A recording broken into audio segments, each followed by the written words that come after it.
Hi mga for the person.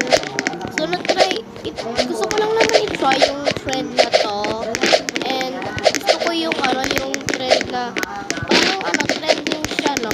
Parang gusto ko siyang i-try. Siyempre, meron akong kapatid na pwedeng nakatulong sa akin. Of course, because he's my brother. Kaya ang kapatid kasi nga brother eh. Parang di nag-grade. Di, joke lang. For today's video, is to try natin yung reading your comments. So, baka naman, mag-comment kayo dyan. Please lang, kahit 5 lang. Oo, kahit 5 lang. Sige na. Promise, pag nag-comment kayo, follow back kayo sa akin. Kahit KK man kayo, kahit million kayo. Pa-follow back ko kayo.